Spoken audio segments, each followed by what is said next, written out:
कोकणातील प्रत्येक अपडेट जाणून घेण्यासाठी आजच माझे कोकणच्या सोशल मीडिया प्लॅटफॉर्मला लाईक, फॉलो आणि सबस्क्राईब करा. नमस्कार, मी प्रणाली भोसले. माझे कोकणच्या प्राईम टाइम बुलेटिनमध्ये आपल्या सर्वांचं मनपूर्वक स्वागत करते. बुलेटिनला सुरुवात करण्याआधी पाहूयात हेडलाईन्स. रायगडमध्ये अवकाळी पावसाचा कहर. पाली सुधागडला वादळी पावसाने झोडपले. रस्त्यांवर पाणी, वाहतुकीवर झाला परिणाम. महाड तालुक्यात वराठी ग्रामस्थ 4 दिवस पाण्याविना, टँकरची प्रतीक्षा. प्रशासनाविरोधात संताप. स्मार्ट सिटी खारघरमध्ये पाणी टंचाई गंभीर. ओवा कॅम्पमध्ये 10 दिवसातून एकदाच पाणी.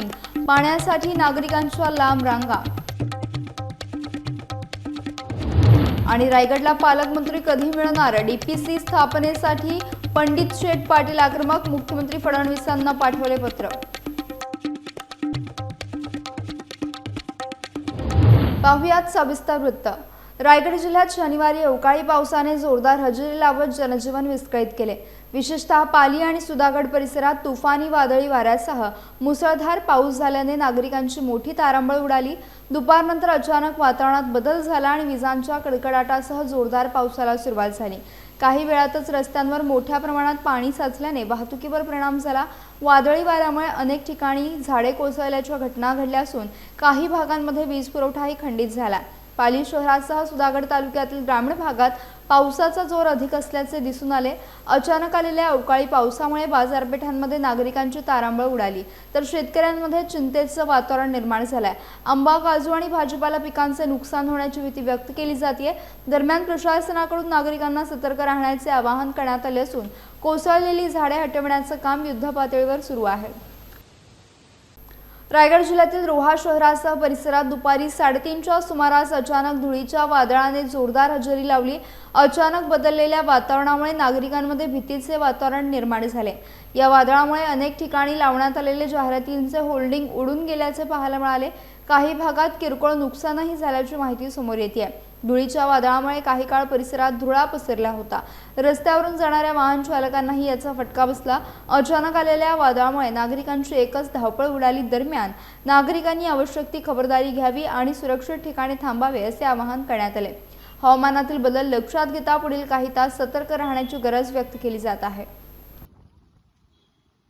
स्मार्ट सिटी म्हणून विकसित होत असलेल्या खारघरमध्येच आता भीषण पाणी टंचाईचे संकट निर्माण झालंय. ओवा कॅम्प परिसरातील नागरिकांना तब्बल 8 ते 10 दिवसातून केवळ एकदाच पाणी मिळत असल्याने रहिवाशांचे हाल होत आहेत. गेल्या काही दिवसांपासून परिसरातील पाणी पुरवठा अत्यंत अनियमित झाला असून नागरिकांचे दैनंदिन जीवन विस्कळीत झाले. महिलांना आणि ज्येष्ठ नागरिकांना पाण्यासाठी ड्रम, बादल्या आणि भांडी घेऊन लांब रांगा लावाव्या लागत आहेत.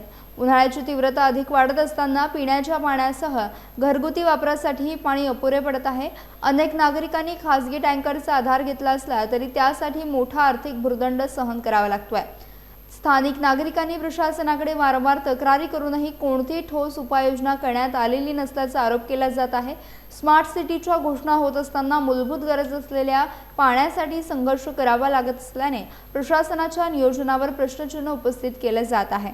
दरम्यान ओवा कॅम्प परिसरात नियमित आणि पुरेसा पाणीपुरवठा तातडीने सुरू करावा अशी मागणी नागरिकांकडून जोर धरते. परिस्थिती वाईट आहे गावामध्ये पाण्यासाठी. आणि बघू शकता तुम्ही ड्रम वगैरे किती, सगळे लोकांच्या घराच्या बाहेर ड्रमच भरलेत. विकत पाणी घ्यायला लागतं आणि पाणी खूप दिवसातून येतं, कधी 2-2 दिवसातून येतं. आणि आले तरी 1 तास अर्धा तास बस. आणि एका नळावरती जेमतेम 2-3 फॅमिली पाणी भरतात आणि मग विकत घ्यावं लागतं पाणी. 500 रुपये 1000 रुपयाचं पाणी विकत घ्यावं लागतं विकलीमध्ये. खूप त्रास होतोय गावाला पाण्यामध्ये. टँकरचं पाणी घ्यायला लागतं. टँकरचं पाणी येतंय महानगरपालिकेचं. तो आला तरी तिथे एवढ्या एरियातच संपतो. पुढे येणार तो, नंतर येणार दुसऱ्या दिवशी. मग खूप प्रॉब्लेम होत आहेत त्यामुळे. नाही, आमच्या गावाला पाणी येतं, म्हणजे नळाचं पण पाणी येतं, टँकरचं पण पाणी येतं. पण आपण जर म्हणतोय खारघर सिटीमध्ये आपण राहतोय, स्मार्ट सिटी म्हणून खारघरला ओळखलं जातं. तर खारघरच्या बाजूला हे जे गाव आहे ओवे कॅम्प, म्हणजे 5 मिनिटाच्या अंतरावरती तर हे गाव आहे. पण ह्या गावामध्ये अजूनही नळाची व्यवस्था आलेली नाही ना. आम्हाला नळाचं पाणी घरामध्ये त्याची व्यवस्था अजून केलेली नाही. तर सरकारने याच्याकडे पूर्णपणे लक्ष द्यावे आणि आम्हाला घरामध्ये नळाची व्यवस्था करावी. घरामध्ये नळ म्हणजे नळ पाणी आलं पाहिजे घरामध्ये, अशी आमची मागणी आहे. एका घरासमोर 10-15 ड्रम ठेवले, एवढी वाईट परिस्थिती, पाणीच नाही. हो, हा पाणीच नाही आहे. कारण की पाणी जे येतंय, जो टँकरवाला येतोय ते आता पूर्ण गावामध्ये तो टँकर फिरवावा लागतोय. मग त्याच्यामुळे सगळ्याच माणसांना रोज पाणी येऊ शकत नाही. 8 ते 10 दिवसाचा हा पुरवठा आहे. आणि म्हणजे ज्या घरी पुढचे जे लोक आहेत, त्यांची पाठची घरची पण लोक आहेत, त्यांना पण हे पाणी दिलं जातं. मग प्रत्येकाला हे पाणी पुरवण्यासाठी 8 ते 10 दिवसाचा गॅप पडतो. मग त्यासाठी हे असे ड्रम लावावे लागतात. अडचण होती सगळं काम करताना घरातलं पाणी नसल्यामुळे. हा, पाणी नसतंच ना. कधी कधी तर अजिबात पाणी पुरवठा पूर्णपणे म्हणजे स्थगितच झाल्यासारखं होतो. नळाचा पण कधी कधी गॅप पडतो. 2-2, 3-3 दिवसांनी मध्ये यायला जातं. आणि टँकरचं पण नसतं कधी कधी पूर्ण म्हणजे. आणि लेडीजला तर भरपूर त्रास होतो. नसेल तर काहीच नसेल तर त्यांना नदीवरती खाली जावं लागतं एवढ्या उन्हात आणत.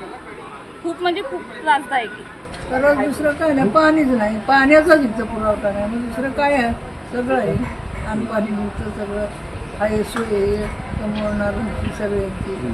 मग सगळ्या घरासमोर एवढे हे ठेवले पाणी भरायला. मग आता काय करायचं, 4-4, 8-8 दिवस आलंच नाही म्हणजे कुठं जायचं. मग तेच आपलं घ्यायचं उपसून. खर्चाला बिरचाला पाणी आहे की नाही? हा हे ना, हे पुरवायचं आपलं 4-5 दिवस, ते टँकर येतो, हे पाणी येतं, हे पुरवठा करायचा त्याचा. रोज अडचण येत आहे. थोड्या अडचणी येतात, पण आम्ही हेच आपलं वापरतो, दुसरं पाणी येतं. रायगड जिल्ह्यातील महाड तालुक्यात पुन्हा एकदा पाणी टंचाईने गंभीर स्वरूप धारण केले आहे.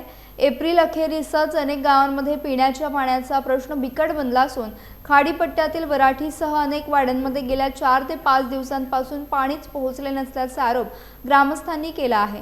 महाड तालुक्यातील 17 गावे आणि 126 वाड्यांसाठी 9 टँकरद्वारे पाणी पुरवठ्याचे नियोजन करण्यात आले असले तरी प्रत्यक्षात अनेक भागांमध्ये ना टँकर पोहोचत आहे ना नळाद्वारे पाणी मिळत आहे. त्यामुळे ग्रामस्थांना पैसे देऊन पाणी विकत घेण्याची वेळ आली आहे. घटनास्थळी पाहणी दरम्यान जलशुद्धीकरण केंद्रातील टाक्यांमध्येच पाणी नसल्याचे वास्तव समोर आले.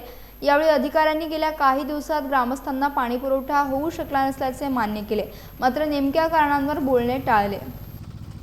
हे घेत नाही, लोड घेत नाही ना, त्याच्यामुळे ते थांबवलं आहे. मग आता लोकांना पाणी 3 दिवस मिळालं नाही, त्याच्याबद्दल ते काय केलं मग? त्याचं आता ते खाली पाण्याचं नियोजन सर ते कोणत्या परिषद मार्फत आहे ना. पाण्याचे टँकर येतात का गावात? ते साहेब जिल्हा परिषद फुलपगार साहेबांशी संबंधित आहे का? बोला ना, हे पाणी कशा सर हे एरेशन फाउंटन आहे ना, इथे पाणी येतं आणि इथून मग इकडे नसतं हे होऊन इकडे फिल्ट्रेशन युनिटमध्ये जातं. हो. किती दिवस झाले पंप बंद आहे? पंप किती दिवस? 3 दिवस. पंप बंद होण्याचं, खराब होण्याचं कारण काय? MSCB म्हणजे व्होल्टेज वगैरे त्यांचे साहेब हे होत असल्यामुळे तिकडे खाली हे होत आहे. मग आता लोकांना पाण्याची सोय कशी काय केली? लोकांना आता काय लावून दिलं, चालू करतात. आता पंप सुरू करता येतं, आले आहेत ना लोक, हे का आले गाड्या. दरम्यान धरण उशाला आणि कोरड घशाला अशी अवस्था झाल्याची भावना ग्रामस्थांनी व्यक्त केली आहे. प्रशासनाने तातडीने नियोजन करून नियमित पाणी पुरवठा करावा अशी मागणी आता जोर धरते आहे. या गावामध्ये 4-5 दिवस पाणी नाही, पाण्याचे फार टंचाई झालेली आहे. लोक दूरवरून पाणी आणतात डोक्यावरून. इथं पाण्याची व्यवस्था व्हावी अशी आमची विनंती आहे. टँकरने पाणी वगैरे मिळतं का? टँकरने पाणी भाड्याने देतात आम्हाला विकत. किती रुपये? 2000 रुपये घेतात टँकरवाले. होय. आणि शासनाकडनं टँकर येतो का? शासनाकडून टँकर अजून काय दुर्लक्ष केलं आहे, शासन इकडे आलंच नाही. ह्या वराठी गावामध्ये 8 दिवस पाणी नाही. आम्ही सतत त्या ऑफिस MHPला सतत फोन करून किंवा ठेकेदाराला फोन करून अद्याप दुर्लक्ष करत आहे.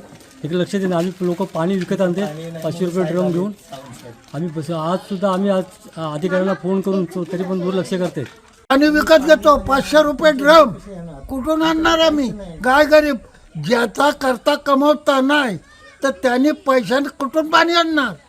काय त्याची सोय काय? पंचायत समितीकडून टँकर मिळतात का पाण्याचे? पंचायत समितीकडनं आम्हाला काहीच मिळत नाही. याच्यावरती विचार करा. तुम्ही आलेत, आमच्या गायगरीबाची सोय करा. रायगड जिल्ह्याला अद्याप पालकमंत्री नियुक्त न झाल्याने प्रशासन आणि विकास कामांवर परिणाम होत असल्याचा मुद्दा पुन्हा ऐरणीवर आलाय.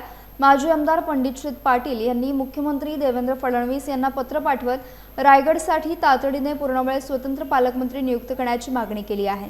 सन 2024 पासून जिल्हा नियोजन समिती अर्थात DPC गठीत नसल्यामुळे निधी वाटप, विकास कामांचा समन्वय आणि स्थानिक स्वराज्य संस्थांच्या प्रतिनिधींना न्याय मिळत अडचणी निर्माण होत असल्याचे त्यांनी पत्रात नमूद केले.